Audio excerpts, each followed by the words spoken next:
grâce de Dieu. Amen. Parce que cette année, Dieu veut bénir, Dieu nous montre certaines choses qui peuvent nous empêcher la main de Dieu d'agir en notre faveur. Pas parce que Dieu ne veut pas. Alléluia. Mais quand la bénédiction va venir, si ces choses sont dans ta vie, amen, la bénédiction n'aura pas de siège ou d'assise. Et la bénédiction répartira. Alléluia. Amen. Or, Dieu nous a fait comprendre par la fin du mois que lorsque nous allons commencer à bâtir l'église, nos vies vont commencer à s'élever. Je ne sais pas si vous vous souvenez. Donc, il est important qu'on commence vite à bâtir l'église. Alléluia. Je veux que tu sois au paradis. C'est le cas que je prends mon temps pour te parler. Nous allons terminer notre test ne te prive pas de la grâce de Dieu.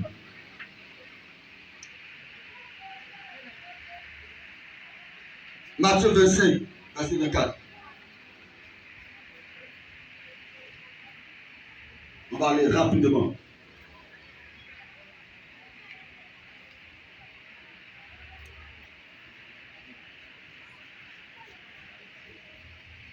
Le verset 24. Celui qui n'avait reçu qu'un talent s'approcha ensuite. Oui, c'est ça.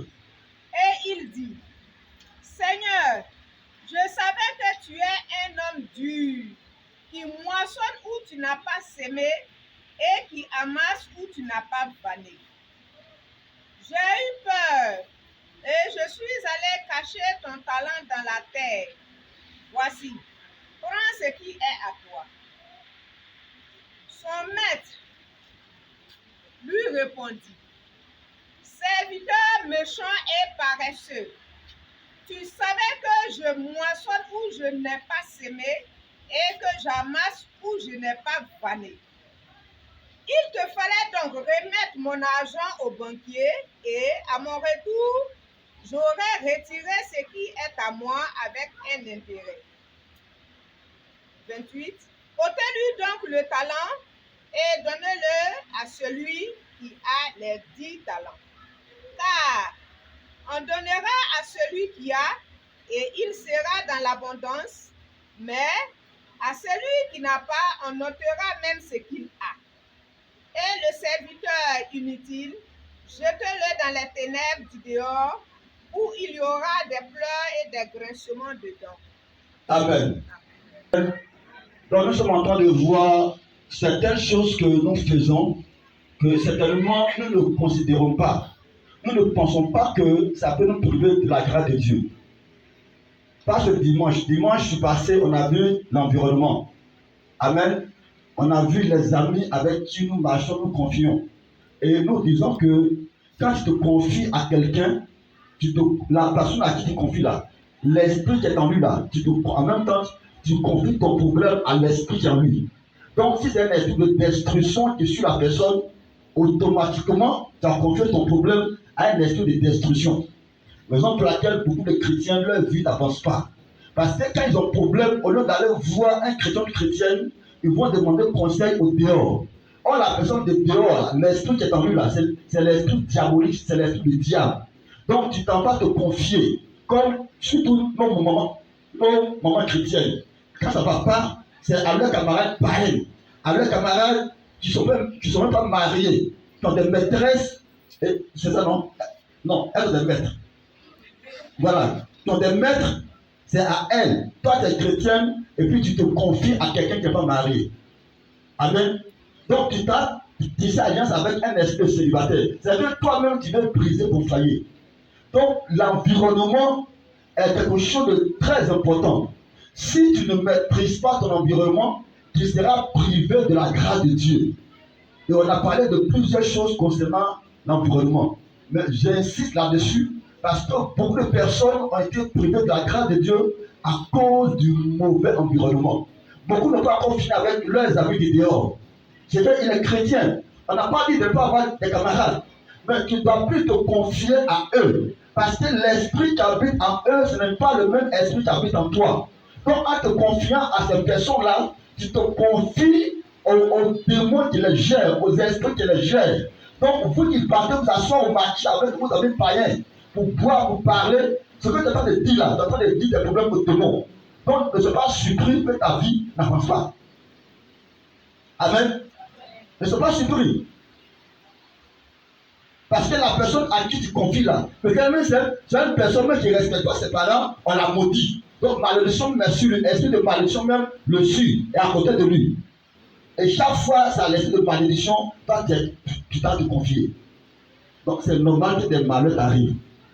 Donc, choisissez vos amis. On ne marche pas avec n'importe qui. On ne se promène pas avec n'importe qui. On ne se confie pas à n'importe qui. Amen. Amen.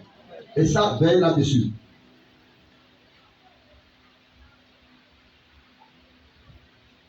On a vu beaucoup de choses, mais ça se rappelle là. Donc, voici un texte que nous venons de lire. On parle d'un maître qui a des serviteurs. Et il confie du travail à ses serviteurs. Donc, ça veut dire quoi? Que ses serviteurs avaient l'habitude de travailler. Parce que si tu as des serviteurs qui ne travaillent pas, tu ne vas pas leur confier quoi que ce soit. Tu vas même les renvoyer. Amen.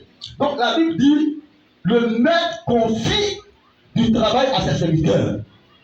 Et ce travail-là, il a distribué des dons ou des talents. Amen. Et la Bible dit qu'il y a deux qui ont travaillé. Et puis il y a un qui n'a pas travaillé. Mais durant tout ce temps qu'il n'a pas travaillé, qu'est-ce qu'il a fait? C'est-à-dire qu'il s'est occupé de ses propres affaires. Il a laissé les affaires du maître et il s'est occupé de ses propres affaires. Alléluia. Parce que si j'étais un mauvais serviteur, le maître n'allait pas lui confier du travail. Alors, si le maître les appelait, qu'il a les trois, il a distribué des talents, ça veut dire qu'il a confiance en ses serviteurs. Il était convaincu que les gens allaient travailler, les gens allaient mettre ce qu'il a dit en pratique. Mais malheureusement, il y a deux seulement qui ont travaillé. Et il y a un qui n'a pas travaillé. Alléluia. Et que s'est-il passé? Avec quoi? Le maître là, non seulement, le maître a arraché ce qu'on lui a donné, et le maître l'a rejeté. Amen. Donc, quand tu es chrétien, et que ce que tu fais, que Dieu te bénit, quand tu arrêtes de faire, amen, s'il était encore serviteur, c'est parce qu'il travaillait. Amen. C'est parce qu'il travaille pour le maître. Sinon, le maître allait le renvoyer à longtemps. Mais dès lors qu'il a arrêté de travailler, le maître l'a renvoyé. Il y a des chrétiens, ils sont à l'église. Ils font des tâches. Dès que Dieu commence à les bénir net, ils arrêtent pour Dieu et ils s'occupent de leurs propres affaires. Ce qu'ils faisaient, et puis Dieu les a bénis. Ou bien ce qu'ils étaient en train de faire, et puis Dieu s'est révélé à eux pour dire non, tu auras tel mari, ou tu vas voyager, tu vas faire ceci, cela. À un moment donné, ils arrêtent. Dès que tu arrêtes pour Dieu, c'est la grâce de Dieu s'arrête à ta vie. Alléluia. Amen. Dans des gens aujourd'hui, ils font intercession un peu, demain ils arrêtent. Demain ils font après ça, ils arrêtent. Quand tu fais ça, amen, beaucoup de choses s'arrêtent dans ta vie. Donc, comprenez bien. Il y a des gens, ils sont à l'église, tu vas voir, peut-être il est servi d'homme. Il est dans coup muscal. Mais quand Dieu les bénit, ils ne font plus ce qu'ils faisaient avant et puis Dieu les a bénis. Au contraire, quand tu es sage, qu'est-ce que tu fais? Ce que tu faisais et puis Dieu t'a béni là. Non, moi, tu dois continuer à le faire pour avoir quoi? Plus de grâce. Mais malheureusement, dans nos églises, dès que Dieu commence à les bénir, même les chants, elles n'ont pas travaillé. Elles n'auront plus le temps. Elles vont quitter l'église. Pourtant, c'est dans ça elles étaient, et puis Dieu a commencé à les bénir. Dieu a commencé à prendre soin d'eux. Donc, sachez-le que quand tu arrêtes de faire ce que Dieu veut que tu fasses, tu te prives de la grâce de Dieu. Tu te prives de ce que Dieu fait pour toi. Alléluia. Parce que quand on dit la grâce de Dieu là, ça renferme beaucoup de choses. Il y a la protection, il y a la sécurité, il y a la bénédiction. Amen.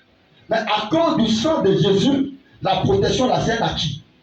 Dieu nous protège. Même s'il y a des choses que tu ne fais pas, Dieu te protège. Amen. Amen. Mais selon le travail que tu fais, il y a un type d'ange qui vient à ta protection. Maintenant, le jour où les démons qui seront plus coriaces que l'un qui vient chez toi vont venir, c'est là, c'est le jour où tu auras problème. Alléluia.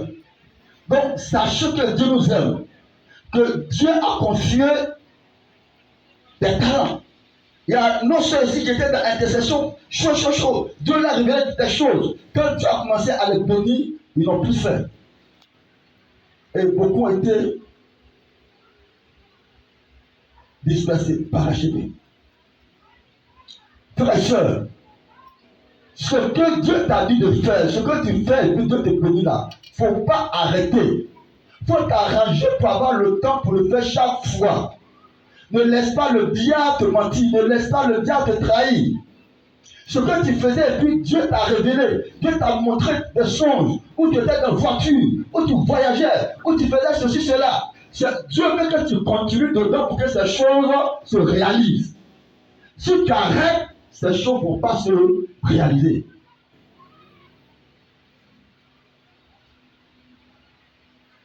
Que Dieu nous bénisse. Alléluia. Luc 16, verset 2.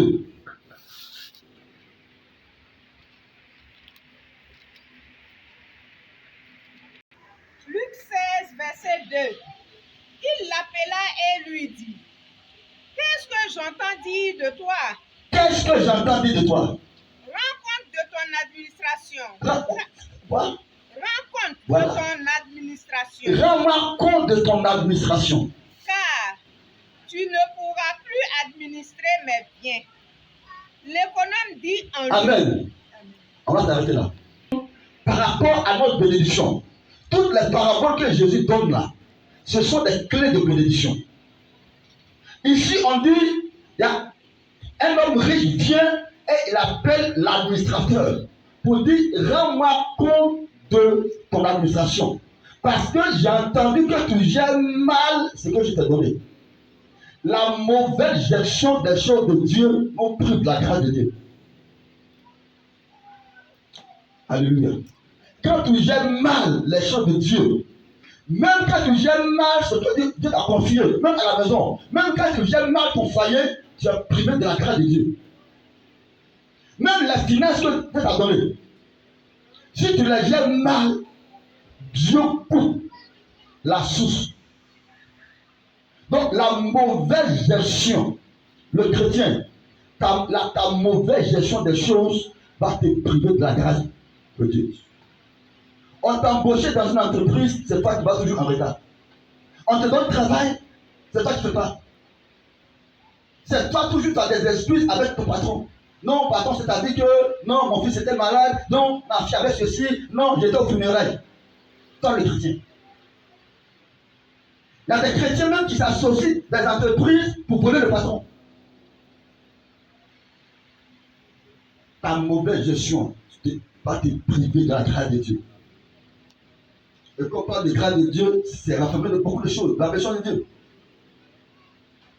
Même si les parents volent, quand tu es chrétien, travaille correctement, travaille honnêtement, tu ne sais pas qu'est-ce que le maître te réserve demain. Alléluia. Amen. Ta mauvaise gestion. Parce que tu ne sais pas que le travail que Dieu t'a donné là, c'est Dieu qui t'a donné. Tu penses que c'est ton intelligence. Tu penses que c'est ta force. Tu penses que c'est toi-même qui as brouillé pour avoir ce travail. Non. Ta mauvaise gestion de tes études va te créer problème demain. La mauvaise gestion de ton temps va te créer problème demain. Il y a des gens qui n'ont pas de ça, ils ne savent pas gérer le temps.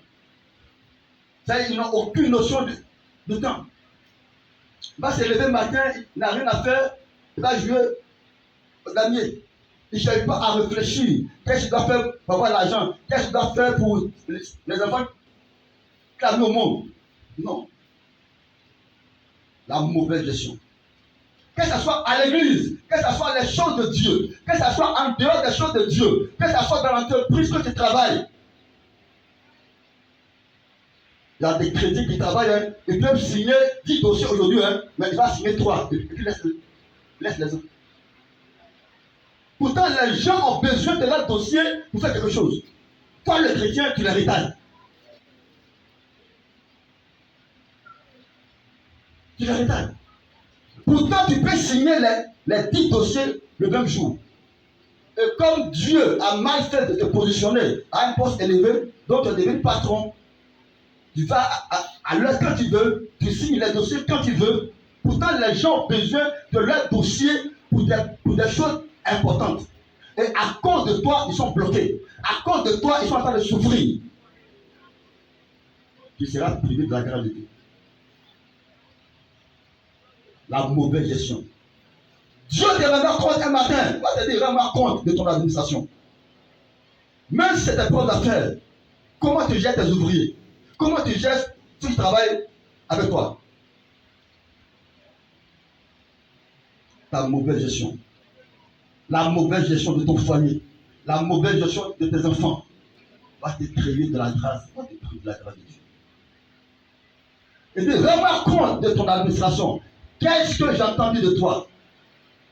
Ça veut dire qu'au début, il gérait bien. Mais à un moment donné, il commence à mal gérer. Et il y a beaucoup de chrétiens et des chrétiens comme ça. Ils gèrent mal. Il y a surtout nos soeurs caissières. Des fois, elles sont dans le marché, c'est elles qui volent les patrons. Parce que les autres volent. Les camarades volent. Elles s'associent pour voler.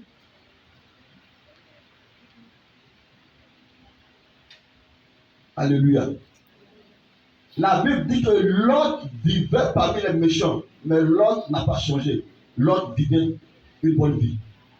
Donc on peut être chrétien, chrétienne, dans une entreprise, et puis ne pas faire comme les païens le font. On peut être corps habillé, et puis ne pas faire comme les païens le font. Vous l'avez corps habillé, qu'est-ce ici? Il serait mieux pour vous. Parce que l'argent que les gens vous donnent là, les gens maudissent cet argent-là chaque fois. Donc il serait mieux pour vous. Faites attention. Faites très attention. Soyez indulgents envers les gens. Sinon, vous allez créer problème à vos enfants et à vos petits-enfants. Parce que c'est devenu une mode. Vous les mettez peut-être parmi nous, sage-femme, je ne sais pas qui vous êtes. Aujourd'hui, à l'hôpital, dès qu'on arrive, on ne s'occupe plus de malades. Toi, tu es chrétien, ta vie est de sauver les gens. Et il y a des chrétiennes sages-femmes parce qu'il y a certaines choses qu'elles peuvent faire. Mais quand l'argent ne sort pas, elles ne font pas. Et elles laissent mourir l'enfant des gens.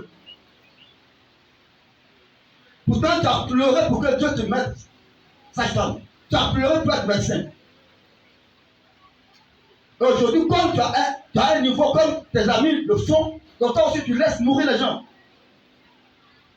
Ça te coûte quoi de les sauver? Mais je n'ai pas l'argent. Si tu peux le faire. Quel est l'amour du prochain et l'amour? Amen. Ta mauvaise gestion va te priver de la grâce.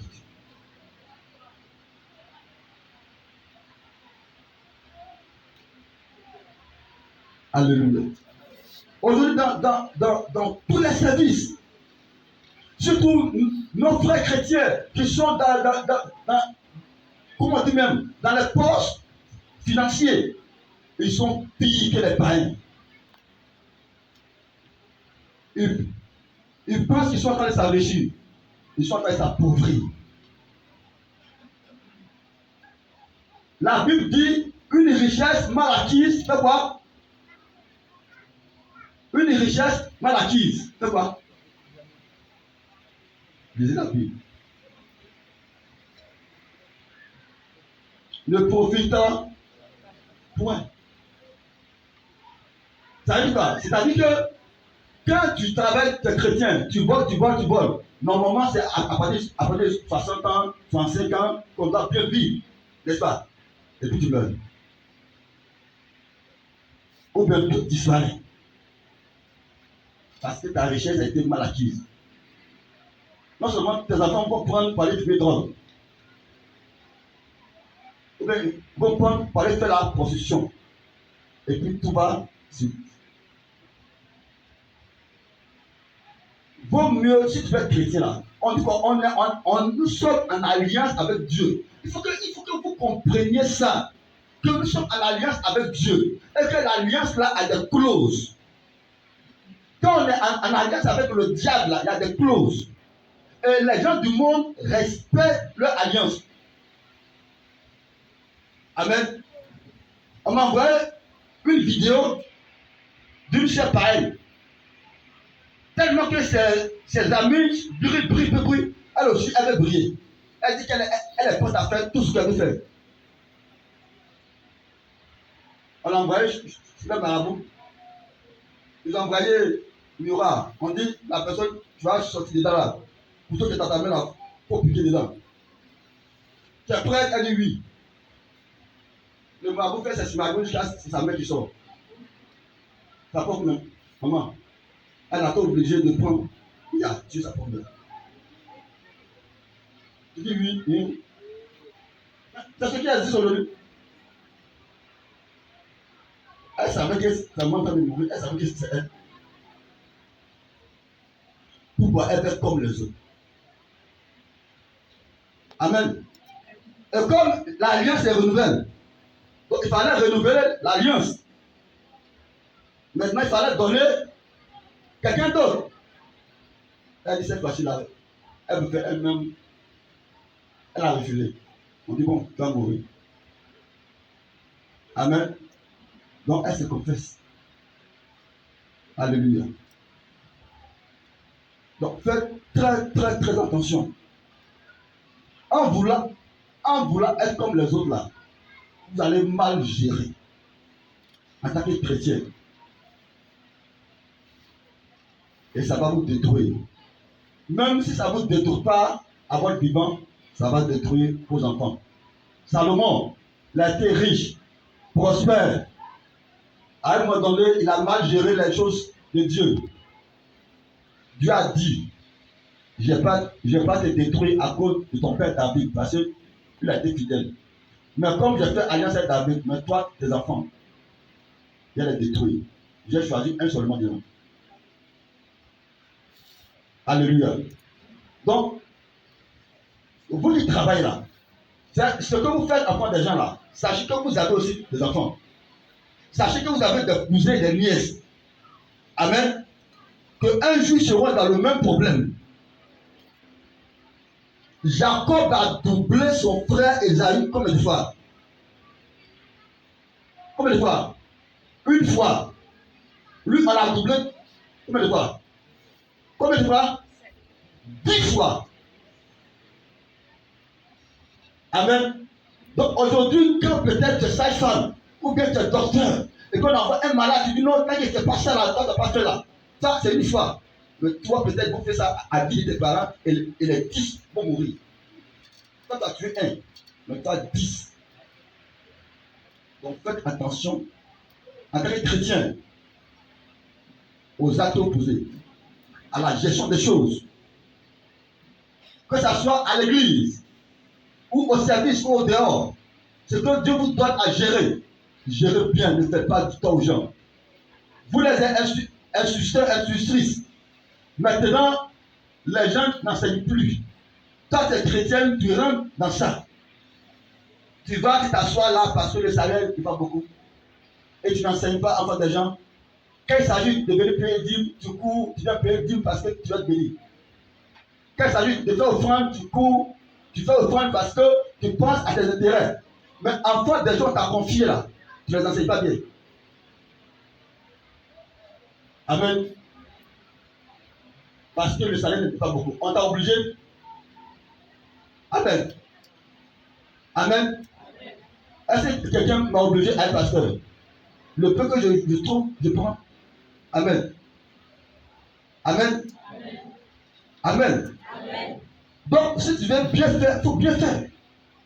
Comme aujourd'hui, il y a des pasteurs qui sont allés prendre médicaments, comme si on les a obligés à être pasteurs. Amen. On m'a rendu. Alléluia. Que Dieu nous aide. La mauvaise gestion. J'insiste dessus. Parce qu'aujourd'hui, les chrétiens, Dieu leur donne travail. Le travail, là, quand ils vont au travail, au lieu de faire bien le travail, ils se comportent comme des païens, des païens. Amen. La Bible dit que tout ce que tu fais, fais-le de bon cœur comme tu le faisais pour le Seigneur. Et tu attends ton salaire de Dieu. Ce n'est pas le salaire que tu donnes à l'entreprise là, ce n'est pas ça. Mais si tu fais bien ton travail là, Dieu va augmenter ton salaire. J'ai parlé d'un pasteur ici qui est commandant marin. Vous connaissez ce nom? Là, il commence son nom. Et quand il nous a expliqué sa promotion, il est commandant marin. Mais il a le temps de faire église. Aujourd'hui, Dieu lui a donné une promotion. Normalement, son diplôme là ne lui permet pas d'avoir cette promotion. Mais Dieu l'a promu.